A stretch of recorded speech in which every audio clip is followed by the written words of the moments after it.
Hello, everybody. Welcome to episode number 376 of the Embodied podcast. I am your host, Elizabeth Tialto, and today our guest is my Miami friend, Dana Myers. Dana is the founder of a women's empowerment beauty brand called Booty Parlor, and we are going to talk about the origin story of Booty Parlor in today's interview. And we also get into all things pleasure, sensuality, and God. And one of the reasons I love talking to Dana about this, and I was so excited to interview her, is when I first met her here in Miami, over a conversation at my dining room table, I learned that she's literally been discovering, like very consciously and intentionally, even by way of conversations with her own mother from the time she was like 10 years old, all about pleasure and sensuality, which I know is not an experience a lot of us can relate to. Some of you might be able to, but I love this chat. Dana is super fun. She's super hilarious. She's also a mom of two, and I loved getting to jam with her on how she's bringing these things up and broaching these topics with her own kids right now as they're in that kind of like preteen zone, which I know a lot of you could probably relate to, parenting children of that age, whether it's something you did before, something you're doing, or something you're approaching now. So enjoy the interview. Enjoy Dana. The show notes for this episode can be found at untameyourself.com/376. Hi, Dana. Hi, babe. How are ya? I'm literally so excited for this conversation. You are actually my first interview in 2022. Oh, well, thank you so much. I'm honored. Yeah. I didn't finish the Miss J book, but we'll talk about it. Oh my God, I should have brought my copy. It's by my bed. It's by my bed. Damn it. Neither one of us have it. No, it's that's okay. A good one. But so this year, I always kind of like to I switch up my opening questions for the podcasts every so often. And this year, this is what I'm really interested in. And there's actually a couple. There's usually just one, but there's follow-up questions to this new one. I'm excited. I'm starting to sweat a little. Oh, please. Sweat. I actually have my AC pumping. You might even be able to hear it because I also get hot during the conversations. What is your relationship to God right now? Including, like, what is the word you use? What do you call God if you call it anything? Yeah, that's a great question. I was just actually sitting with my father-in-law last night and telling him about this full moon spell party that I'm hosting next week. That I'm coming to. Yes. And sharing, a little bit about witchcraft and magic and my magical practice. And I said to him, this is the first moment in my life where I feel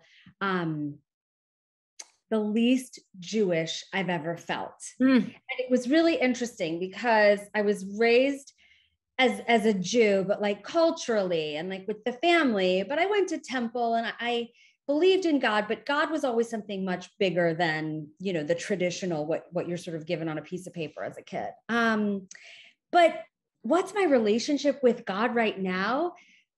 For me, God and goddess are very interchangeable. Yeah. And they coexist. And so I speak to both. It's source, it's universe, it's me, it's my heart. And my relationship is really strong and deep and rich and present every single day right now. Yeah. And then if you Great don't mind, question. Thank you. If you don't, well, because here's one of my big things. In terms of identity, I'm so fascinated we have this culture that's overly obsessed with identity. But a lot of the identity markers are the things that they want to use to pit people against themselves. So I'm also interested in how else do people identify? And for me, one of the big ones is a mystic. A lot of my life revolves around that. My number one relationship is with God. Yeah. And I've since the summer, and this is February right now. So since like August, I've been binging on everything Carolyn Mace related to mysticism and energy anatomy. And I've got some right here. I've got some of her right here in the book. So great. And because her book, Anatomy of the Spirit, was actually, this is 10 years ago now. I read that book right around when I was getting my first Reiki attunements, which was my first foray into energy work back in the day. And so just going deeper, revisiting her stuff. But I love how she defines a mystic as someone who's more interested in experiencing the true nature of God than talking about the true nature of God, which kind of like what you described. And I'm not necessarily anti-religion, though I see a lot of the issues that religion perpetuates, causes, whatever, and actually keeps people separate from God in a lot of ways. Yeah. But that is interesting because I certainly even have people in my family, I was raised Catholic, who talk about God all the time and want to reference God all the time. But if we look at how they're actually behaving, I'm like, do you have a relationship with God though? Like, what's it really look like? I felt really lucky growing up in sort of the Reform Judaism space. The temple that we went to was Reform. And I always felt I had the permission in the space to question what I was learning. And what is that? What Reform means? I've actually never heard that before. Well, the way, and again, I'm not, I couldn't define it for you, but it's like super liberal Jew. It's got it. Super kind of make it what you want kind of a Jew. That's what I grew up, thinking that Reform Judaism was. I'm sure there's a much more specific definition. If anyone wants to let us know, please let us know. But for me, it was like, you take what you want and you have the freedom to explore and express yourself. And I felt, I'm so lucky that I had that kind of framework of religion growing up. And for me, Judaism has always been more about like the cultural sense of it and feeling a belonging. And, also like the shared struggle aspect of the Jewish people. But religiously, I'm not a religious Jew.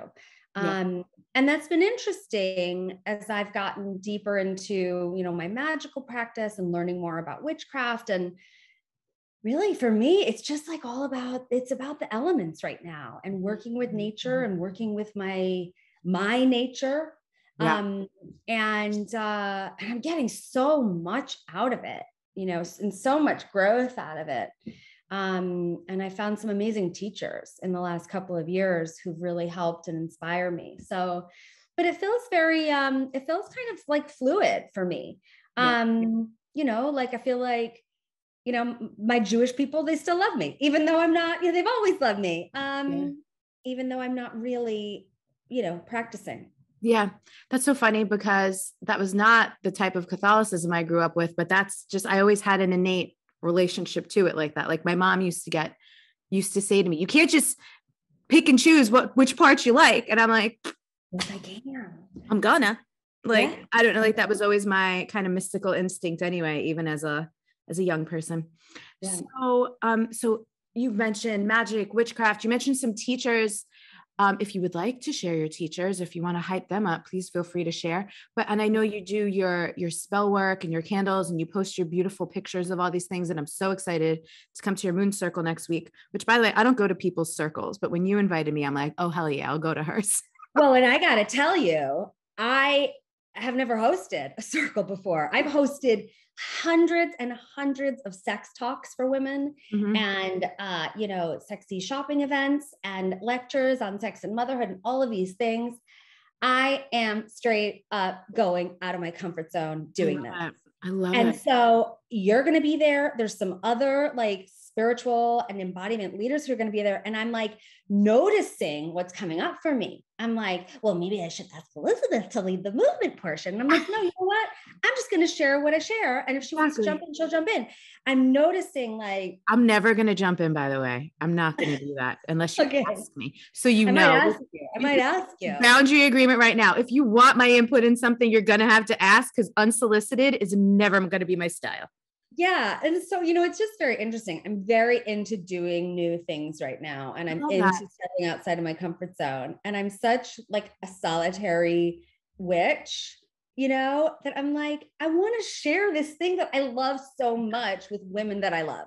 And so I just thought, you know what, come on over. And it's, it's going to be magical. Well, and I feel like you can't mess up when that's the place. Like that's actually how this podcast has grown and has stayed this is our 7th year now. Wow. Congratulations. Thank you. I would just be, it was back 7 years ago. We didn't have Zoom yet. It was Skype, right? We'd be there was no FaceTime either yet. Right. So we'd be hopping on Skype with people. And I knew a lot of people all over the world from various programs or conferences or whatever. And so you'd be catching up with people here and there. And I would hang up from having just such rich conversations with people like, damn, I feel like my women would love to have heard that conversation. Yeah, and so amazing. then I was like, I got to start recording these. And so the podcast also came from that place of like, I just want to share. I just want Yeah. to, this is really fun. I find it endlessly fascinating. The Yeah. likelihood if I do this, someone else might is high. And then we just kept going because people Amazing. did. Yeah. Amazing. And that kind of enthusiasm is quite magnetic. So I'm very Yes. excited for you. Okay. So what do you want to share about how you connect with God, the divine, whatever these days? Um, well, yeah, there's many ways, both sort of in, daily journaling, breath work and yoga for sure. I mean, it's really interesting. A couple weeks ago, I was going through some pretty intense stuff, and I was in a yoga class, and I was really exhaling the intensity that was inside of me. And so I was really in quite a trance with my breath. And at the end of the class, I was like high because I had activated my breath so much and connected with God, Goddess so much. And so I'm sitting there and I'm like really just like high and clear and cleansed and renewed. And this young yoga teacher comes up to me and she says, listen, I really love having you in class, but your breath was like a little too much today. No. Yes. Yes. Okay. So she took me out of my happy place, out of my interconnectedness, and, kind of moved me, my reaction, not my response. My reaction was that of, did I do something wrong? I'm being shamed for something. I was breathing in a class that's all about breathing. She said, what, couldn't you see that woman in the corner? You were driving her crazy. Yeah. So it was really hurt. Bless her little inexperienced heart. That was her, bless her little inexperienced heart. And it was actually a good experience because I had to sort of process that and remember that, 20 years ago when I was in my mid 20s, I'm sure I made mistakes in my professional environment, right? So compassion, but also, really had to come back to, that my breath is how I connect to God. Yeah. And my breath is how I process my emotions. And that's mine. And no one can shame me for it. And no one can take my expression away from me. So, and even if they don't get it, like she obviously didn't get it, No, but I was also like, Rodney Yee never told me my breath was too much. And Sean Korn never told, all these amazing, legendary teachers that I've been privileged to be in their rooms before. Like, no one ever shamed me for my breathing. I'm going to quickly also share, I had an experience before, so like a little over a month ago. I mean, once I got to Miami, this has just been such a place, just like a lush.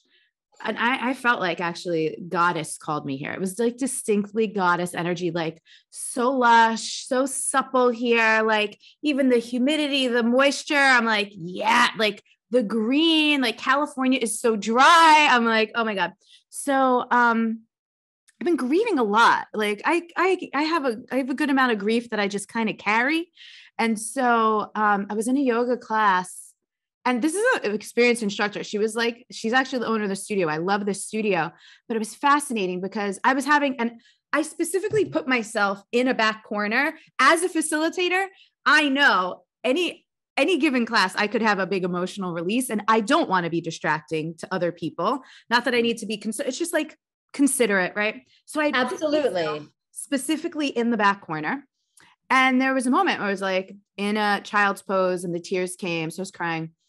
And I hear the instructor call my name and I ignored her because I'm like, she's in the front of the room. I'm in the back. She probably doesn't realize I'm crying. Then she called me again because like she really likes, which I listen to each their own, but she kind of likes everyone to be practicing together. But that's just not how bodies and people work, right?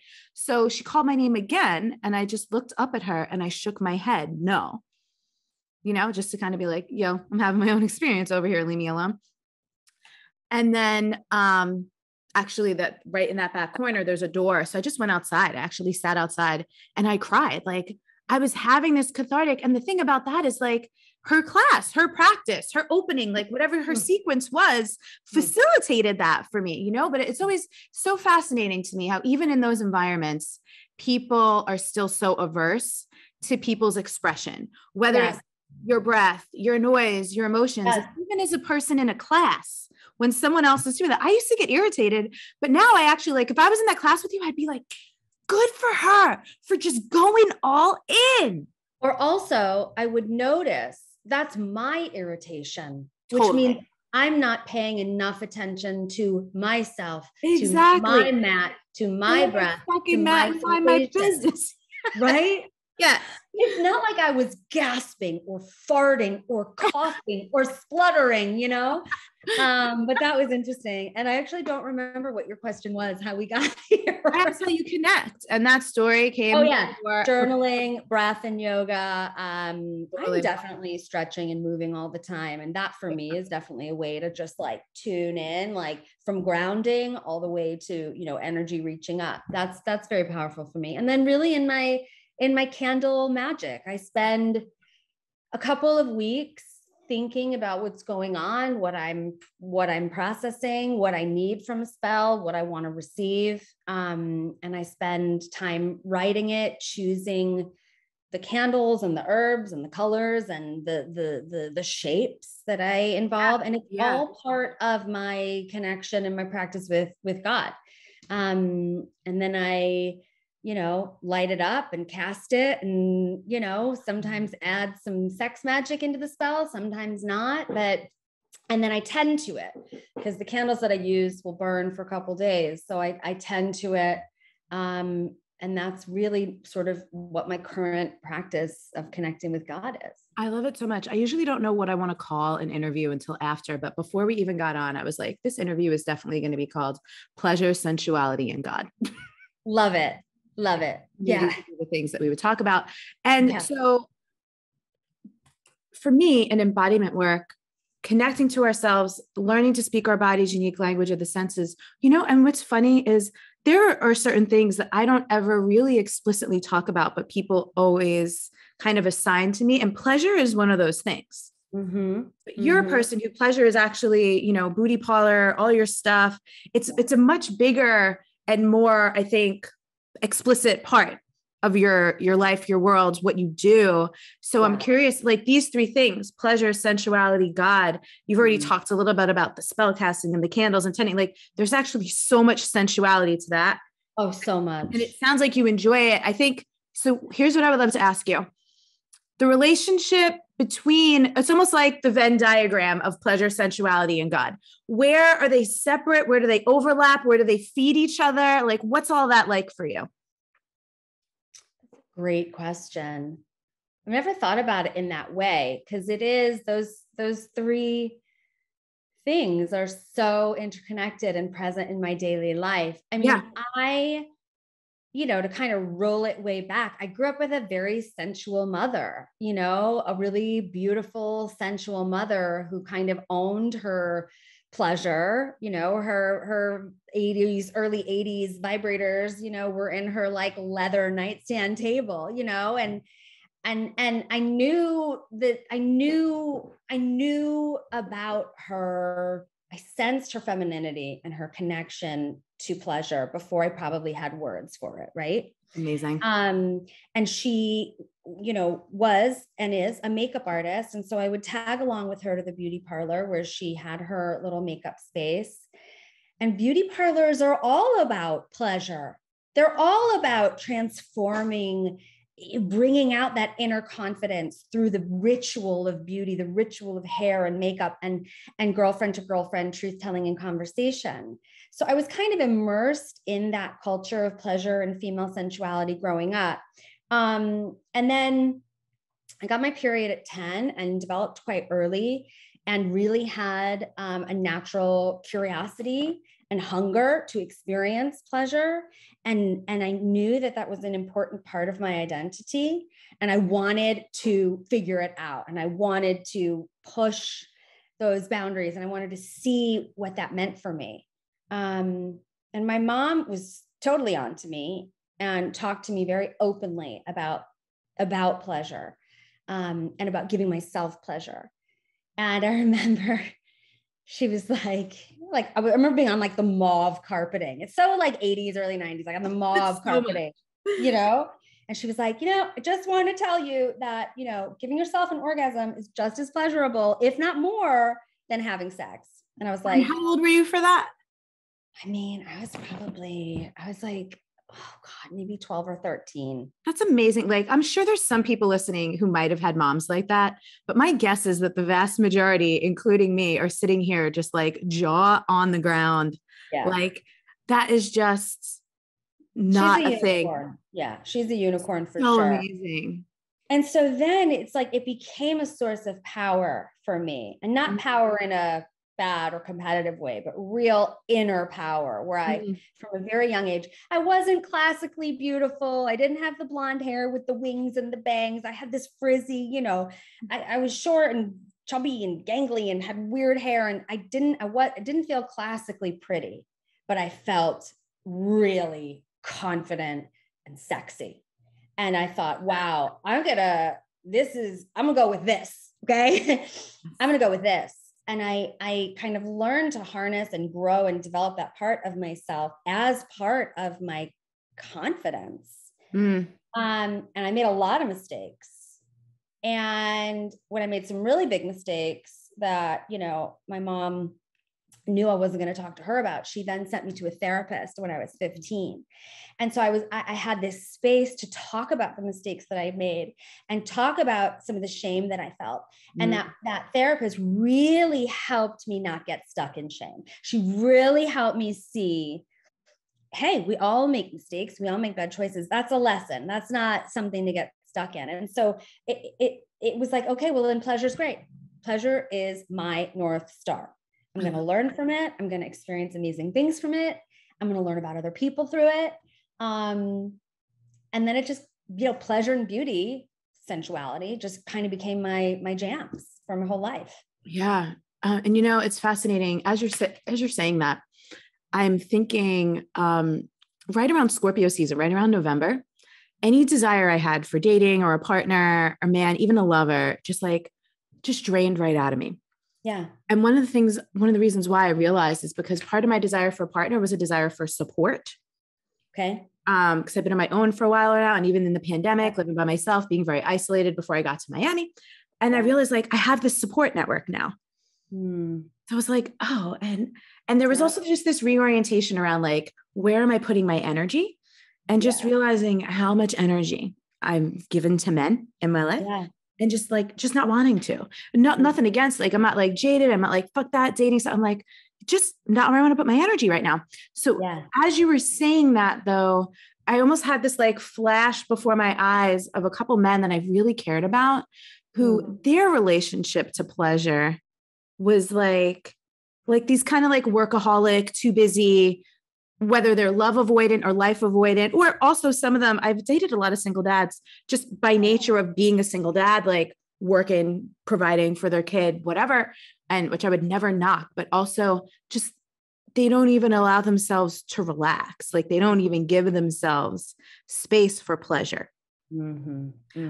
Checking out. Sure. And I guess why I'm bringing this up is because I think for women, it's such an interesting relationship. And there's so much stuff online of what pleasure looks like, what it doesn't look like, how to do it, women shaming themselves because they're not into this way or that way or whatever. Which just brings me back to something else. I always take notes while people talk. Go ahead. No, you go. And then I'll come back. No, it's very interesting because the rapid rate at which the conversation around female pleasure and sexuality has changed. It's like light speed in the last, 5 to 8 to 10 years. I started Booty Parlor 16 years ago, where I had to fight to get conversations started with the media or with retailers. I mean, it was fighting tooth and nail. It was explaining and over-explaining the connection between a woman's pleasure and why a lubricant is just as important and basic as a lip gloss. You know, all these things I really had to fight. And then suddenly it was like the floodgates have opened. What opens the floodgates? Do you know? I think 50 Shades of Grey was a turning point. The popularity of that book, of bringing a conversation about something that was always perceived as dark and mysterious and taboo, bringing that to such a height of popularity. Well, first it was Sex in the City. Okay. That did a lot to normalize. Then it was, well, especially Samantha's character. Totally. And the Vibra, the rabbit. Yeah. What was once hidden in CD stores was suddenly on the biggest TV show. And then 50 Shades of Grey, it was like, oh, well, maybe kink and taboo and fetish isn't so, we romanticized it, in that book and the popularity of that series. And so I think there were a couple like cultural markers that helped push things out into the open. And I'm sure, and these are very like mainstream heteronormative examples. I bet we have some great folks that could be like, well, also this was going on and this was going on, but no one was giving us any airtime. Totally. If you know those things and you want to share those with us, please also do as well. And now the conversation, it's so interesting what you brought up. It's like the conversation got so blown open that can almost be intimidating. There's so much information on how to experience pleasure, and how to talk about it, and how to own it, and now, and it also, with the Me Too movement and then sort of Me Too in a way turned into, man hating, and people who don't fully understand how to talk about the patriarchy and the patriarchal systems, it kind of can get very black and white into like, well, we're against men.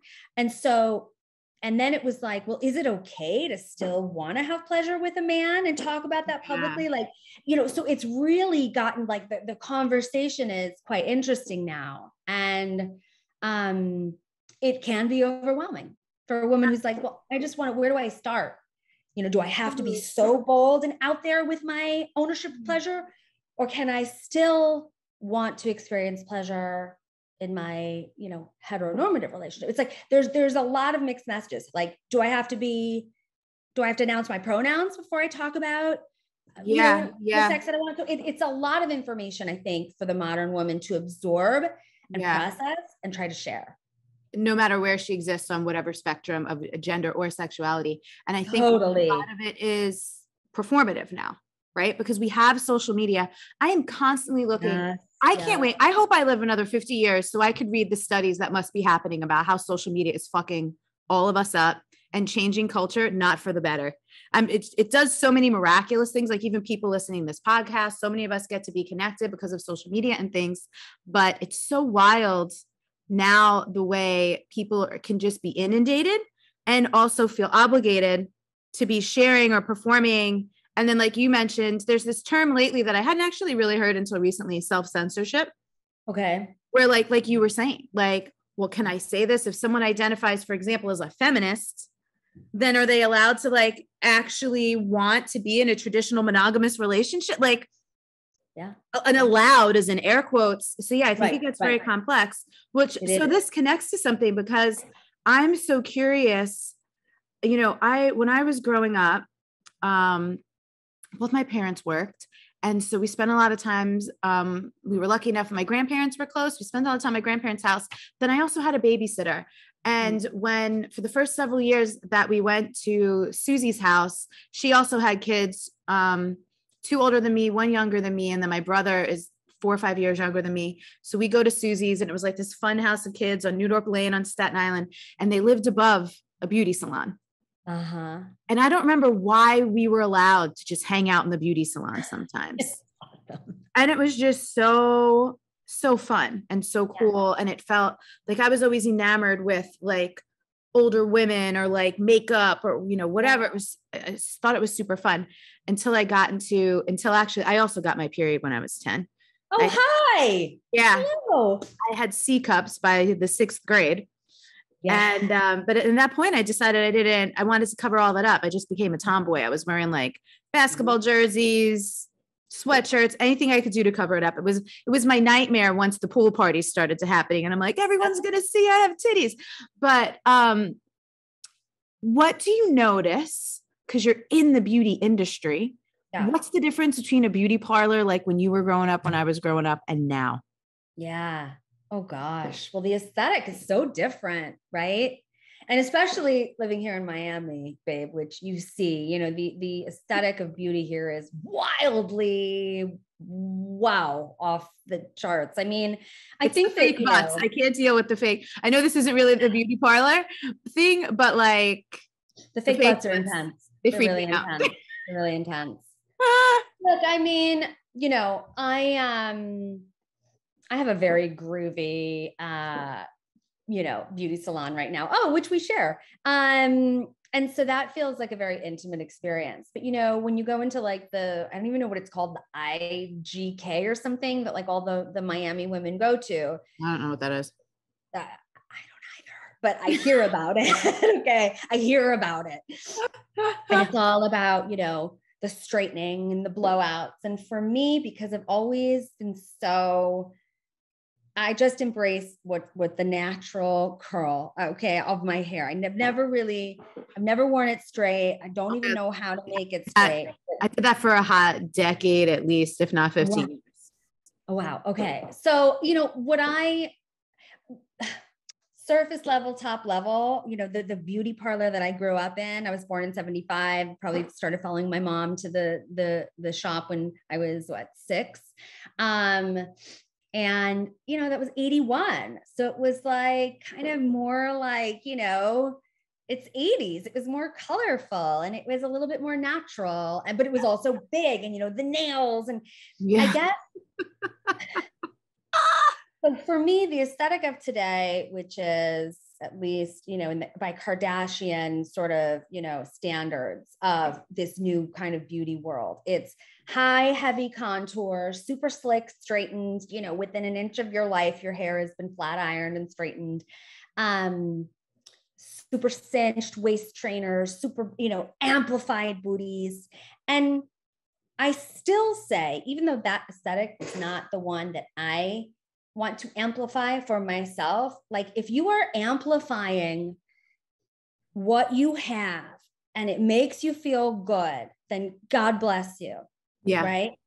And so for me, where I kind of sometimes struggle, right, when we talk about patriarchal culture and the beauty myth and how we are raised, you know, as Sarah Durham Wilson, our mutual friend and my teacher, has always said, to be pretty and polite and pleasing. It's like, I get that. That is the experience of a lot of women. For me, beautification was not a ritual that I did for anyone else. It was an amazing inner confidence boosting, enthusiasm raising, amazing experience for me. And so I think that I love beauty. I'm okay with beauty. All the while, I think that women need to look at themselves and really find that balance of, am I doing this only for someone else or am I doing it for myself? And that's a tricky balance for us to find, because compliments do feel good. And attention from people you may be trying to attract because you want love in your life, right, that feels good too. But if you're only doing it to get attention, if that's how you're building your self-worth, well, that's where beauty and the beauty business can get kind of tricky. So it's a fine line. It's tricky. And we each have to look at that, I think. So I had this experience, I've probably talked about this on the podcast before, where in the early 2010s, that's what we're calling them. Love it. I was in this relationship for like almost 3 years, and I lived with this person, and he was very critical of my body. When we got together, I was still kind of coming out of my fitness life, and I was in different shape. I was in more traditionally like personal trainer looking kind of shape, standardly accepted. And then I gained weight while we were together, and I just became more voluptuous, which, you know, some people use whatever word you want. Someone could say chubby, chunky, whatever. I love voluptuous. There's just more. I just got more body now, you know? And, you know, part of my multi-ethnicities are being Italian and Puerto Rican. So for me, that, I grew up around women with a lot of body. Yeah. So, and I also grew up on Staten Island, like in New York, with like all the cultures, all the bodies. So I didn't grow up, the women in my family were like always dieting. but I was also super athletic growing up. So my weight wasn't really something that I really paid much attention to, maybe till I got into high school. And I know some people that shit started for them much younger. Some people, it wasn't even a thing. But what this is reminding me of is after I got out of that relationship, I took a while off from dating, and I had lived in San Diego for that. I moved up to LA, which obviously LA is a pretty shallow place. Yeah. And I remember wondering when I did start dating again, if anyone was going to be interested in me now that I had like more body on me, you know? Yeah. And it blew my mind. I'm so glad that I did have the confidence to be like, well, coming out of that experience where that person was very critical of my body, I'm like, never again. I'm like, that is a deal breaker for me immediately. Like if anyone, and no one has since criticized my body, right? Yeah. It's like, if like something in my energy was available for that, then that's not, and if anyone were to, it would be like the quickest exit. There's the door for you. But what blew my mind was actually how many people were so into it. And I don't say that, I don't share this because listen, I'm sure there's some people listening who are just like naturally very thin and not curvy. I'm not saying this is an ideal, but I'm just saying everything that gets programmed into us about how women are supposed to look is just like one standard idea, but really anyone can find someone that wants what you're working with. Totally. And also, like you were saying, oh, sorry. That's also just not the primary reason to care how you look, by the way, or care at all. Because listen, if you don't give a shit, don't give a shit. It doesn't, you know. Totally. What are you going to say? Look, I think it's also tricky because the standard of what a woman's body should look like has changed every single decade. Right. In the 50s, it was like, you know, the beach bunny and, you know, curvy and Marilyn Monroe. And then the 60s and 70s, it was like twiggy, super thin. And then the 80s, it was like strong, like Jamie Lee Curtis and physical with the high cut leotard. And then the 90s was super wave. And then the 2000s was like grunge. And, you know, and then it's like, well, and we had the dawning of J-Lo, the Kardashians, the big butts as a standard kind of that came in like late 90s into the early 2000s, right? Yes. And I think that even though like some of the focus on the booty, again, we live in Miami, so there's like this almost cartoon-esque kind of thing about giant butts here. It's weird. It doesn't look human. It doesn't look human. So that's weird. Yeah. But the general, you know, not just acceptance, but embracing of the bigger booty, I think has been a real gift for women at large, because it has allowed all of us to just fucking relax a little bit about the size of our bodies. Except when they want your waist to look like a fucking Barbie doll. Well, that's very true. Go with that booty. That's also very, very, very true. I mean, come on. I don't know. Really fascinating. It's a lot. It's a lot of pressure to be a woman, which is why you really just have to tune everyone out and just find what works for you and what feels good for you. And then surround yourself with people that are just going to celebrate the shit out of that. Yeah. Yes. Yes. So I want to shift to, so we were, it was funny, a couple friends when I moved to Miami, we're like, you need to meet Dana Myers. And so when I finally did get to meet you, we had a little dinner at my house with our friend Kate, and you were telling us, now was the J book, it's called The Sensuous Woman, right? I found it at my grandma's house. That was the best part for me, that it wasn't even your mom. You found this at your grandma's. Because listen, and I'm sure some of you can relate, when I think about my Catholic grandma, and that grandma was a Sicilian Catholic who converted to Judaism. So she was a Sicilian Catholic, and she unbelievable. When I think about my little German Irish grandma, there's not a book that I could imagine less likely to be on her bookcase than that fucking book. Yeah. Can you tell us about it? Yeah. I mean, look, you know, every Sunday we go over to, you know, my grandparents' house And, maybe the book was my Aunt Kim or my Aunt Michelle's, who knows, but I found it in my grandma's basement. And that's where I would hang out. The men would be watching football and the women would be cooking. And, my cousins were littler than me. So I would just kind of go in the basement and hang around. Once I found that book, it was like, I knew I had a limited amount of time to. And how old were you when you found the book? Okay. So it was before I had sex for the first time, which was at 13. So I probably read it during my 12th year. This is amazing. Okay. Keep going. And, which, now that I almost have a 12-year-old, I'm kind of like, whoa, I never thought that was air quote too young. I knew it was young, but I never knew it was too young. I still don't feel that I don't regret anything, but now that my firstborn is almost 12, I am like, whoa, like that was pretty intense. But anyway, I found that book and it was like a revelation. It was written in the 60s and by J, air quotes, anonymous. And it was all about a woman's pleasure.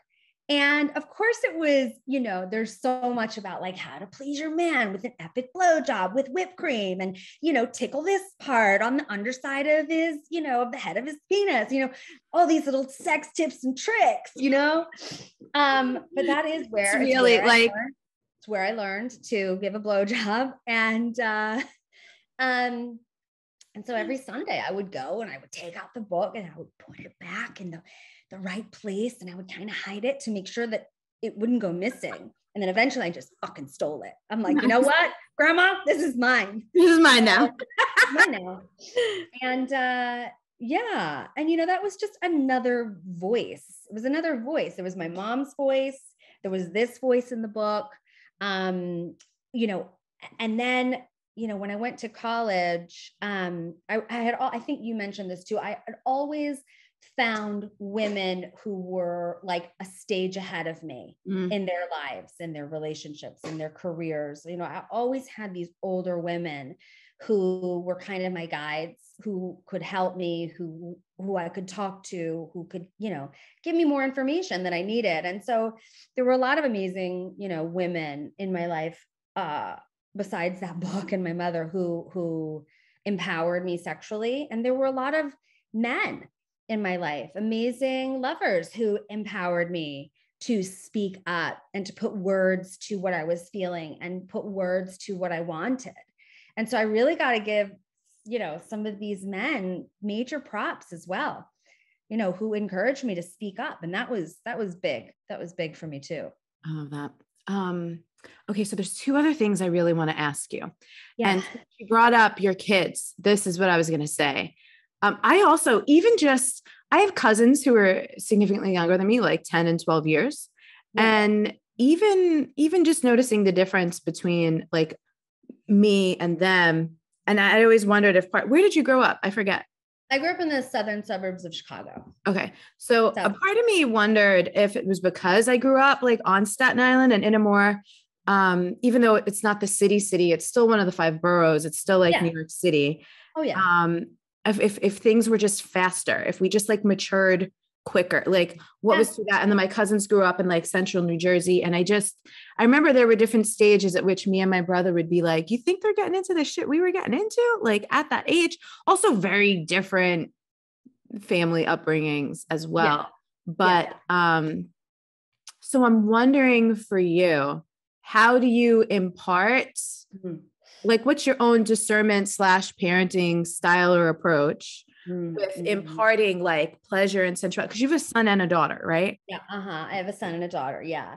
And yes. So again, I'm like, I love to study. So I have lots of books. I have all the like information, how to talk about sex from 3 to 7, how to talk about sex from 8 to 11. Just this week, I gave my son a book called the Boy's Book of Body or something, which is a book about heading into puberty, because he gets very squeamish when I try to talk with him about it. My son and I, we can talk about anything.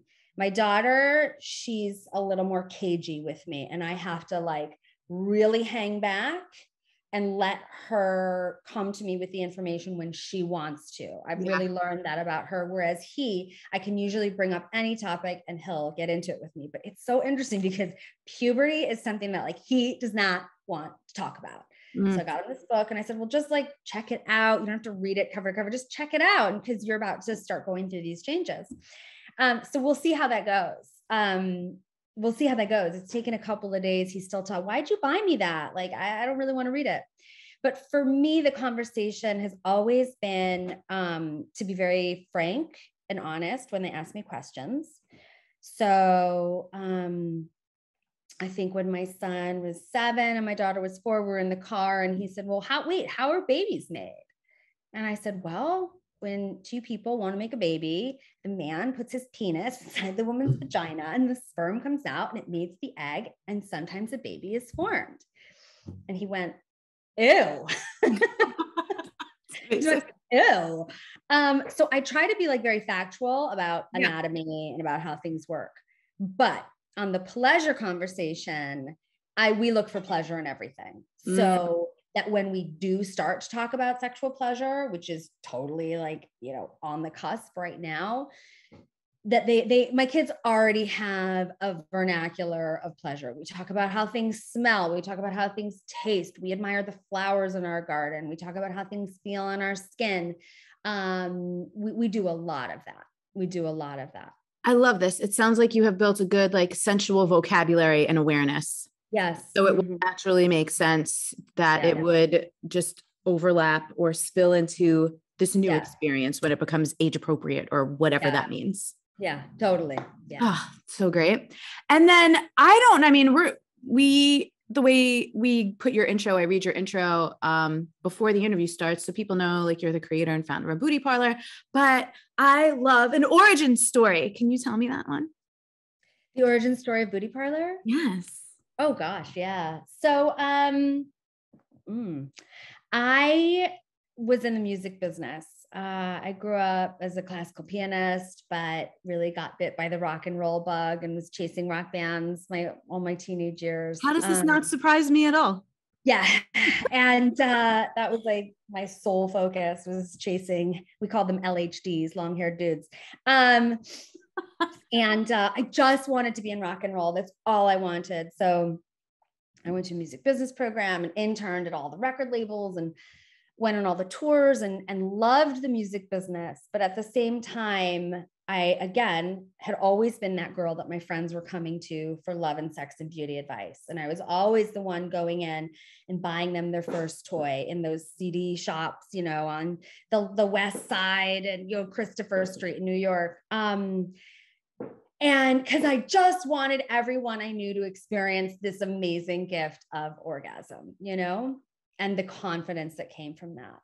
So my career in the music business, while fulfilling, got very corporate and I wasn't thrilled with it. And I was dating this new guy on Match.com who I'd met again on Match, and he's now my husband of 17 years this March.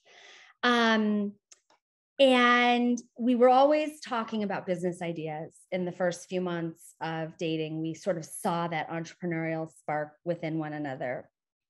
I had some girlfriends over and we were drinking Cosmos because, again, that was like Sex in the City time generation. And I was a little drunk and I said, oh, it's like we're at the Booty Parlor, because we were talking about beauty and sex and boys.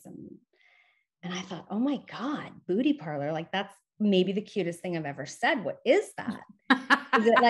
Is it our girls club? Is it a book? Is it a brand? And I thought, oh, it's where I'd want to go shop. Instead of those seedy, gross, tacky sex stores, it's where I'd want to shop for things that made me feel sexy.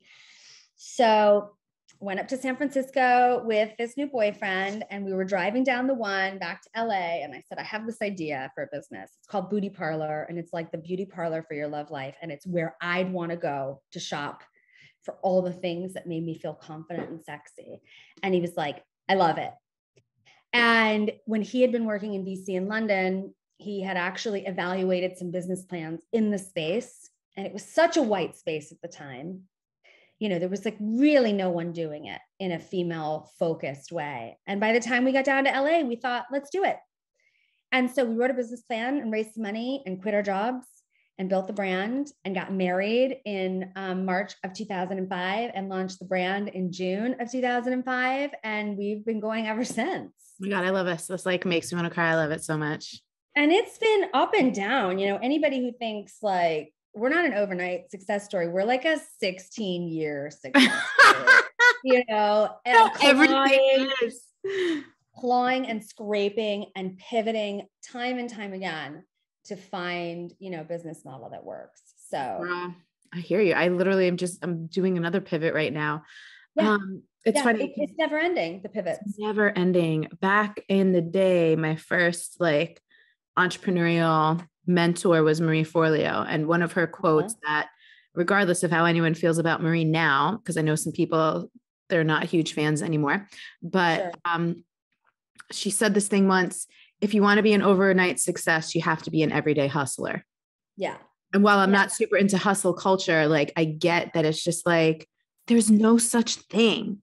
You think someone popped up overnight because you just heard of them, but like see what they've been doing for the one of my favorite stories of this is my favorite comedian of the last several years is a woman named Michelle Buteau. Are you familiar with her? No, but I'm going to write her name down. I'll send you her Instagram so you can check her out. I love her for so many millions of reasons, but one of the things I love is that she honestly had been doing comedy for like something like 15 or 18 years before she got on some like Netflix, not even her own special yet. She was on the Showcase. She only got 30 minutes. And then it seems like from there, she was in this movie with Ali Wong. She got her own Netflix special. She was in this show on BET. And now it's like Michelle Buteau is everywhere. And every new win she gets, I'm like, yes, yes, yes. But she was grinding for like 18 years or something like that before anything really big happened for her. And that's most of my friends were like that too. And some people even probably listening to this, we don't realize the ways that we were actually like training for something for our whole lives until the moment, like when that idea came, you lived and breathed that shit.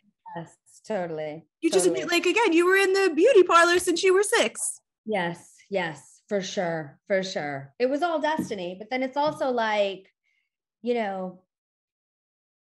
for a journey that's as long as this particular one, there were moments where I, put it down and said, I need to go and do something else.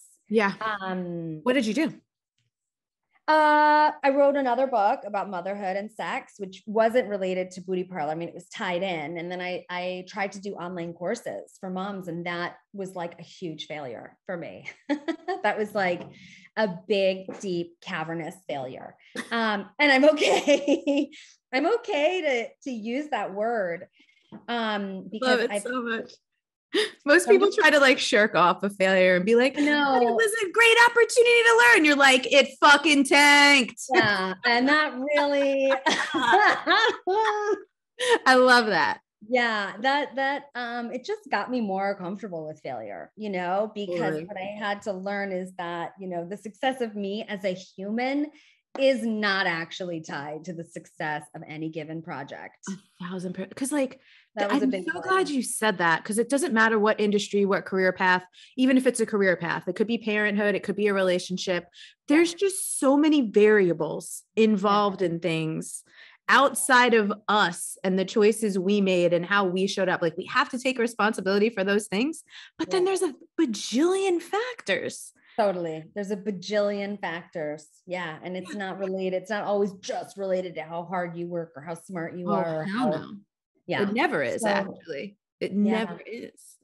And then, Booty Parlor, we had done a licensing deal. So it was very hands-off, and it was working in the Middle East, and it was very nice to, take a royalty check, which God bless, we still do.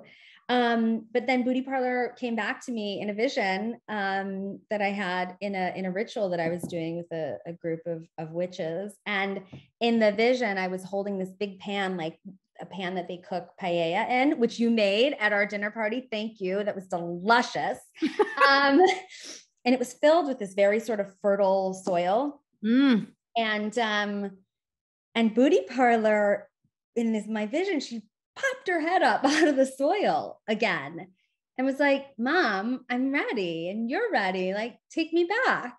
And I did. I was like, oh, okay. Yeah, I am gonna take you back. And I really enjoy selling perfumes and body lotions and things that make women feel good in a more simple way.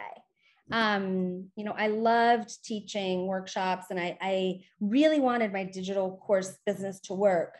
But in a way, well, it didn't work. And in a way, I have accepted that selling something that is more simple is also okay. I think we talked about this at dinner, in this space that we're all in with all these amazing female leaders and all these amazing books and programs and things, like for me to switch gears and say, well, I'm really okay and actually quite proud to sell a perfume that I developed in a way that felt really simple and almost like, oh, did I take the easy way out? But no, I'm good with it. But meanwhile, though, as a person who has been in the digital space and like that is what I do and what I'm pretty built to do, in the moments when I've tried to like foray into physical shit, even like tank tops, even when we find these easy solutions, right? And it's always so funny to me because so many we'll be like, hey, like if we made this, would you want it? And there's always all these people that are like, yes. And then you make it, and maybe like a tenth of the people who were like, yeah, actually get it. And I'm like, fuck, like that was so much work. And then tracking things, figuring out how many, like all that. So I think there's nothing simple about the route that you took, but I'm sure it feels that way to you because that's your jam. Yeah. So interesting to hear it from the other side too. Yeah. Like it's so, and this is why I love things, astrology, human design, Enneagram, like whatever the systems, anything we could learn about how we're actually built. And what are our strengths and what we're really not. There's nothing I love more than discovering how much I suck at something. So I could just be like, how soon can I get somebody else to do this or support me in it at least, so I could stay in the lane of like really what I should be doing. Yes. Yeah. Love that. It makes life so much friggin' easier. Give me a second. Was there anything else? Is there anything, I love this question, anything I didn't ask you that you were like, oh, I was really hoping we'd talk about this? I feel like this was a great conversation because you really surprised me with your questions about God and prompted me to think about things I didn't know we were going to talk about. And so I feel like, no, there aren't any other questions you could ask me. I feel really good about where we went with it. Okay, great. I mean, I love that's my favorite. And I'm excited to start the conversations this year with the God questions for all these different types of people. Cause like that is also something I really want people to see, that just as many people as there are, there's that many unique relationships or ways to connect or see like these people who seem so different connect in a similar way or don't, or these people who are similar connect in totally different ways, or some people don't connect at all. Like, there's just so many options. But thank you especially for indulging all my questions about pleasure and sensuality, because that really, it's something I am just not very explicit about, but it's such a big part of just who I am. Yeah, it is. And I don't even know you that well, but I can tell you that. So it's so amazing. So everyone listening, you can follow Dana. We'll put links to everything in the show notes. You can follow Dana and Booty Parlor on Instagram. Check out Booty Parlor. Check out Dana's books. Thank you so much. You were so great. This was so fun. You're so great. Thank you. All right. We'll talk to you later.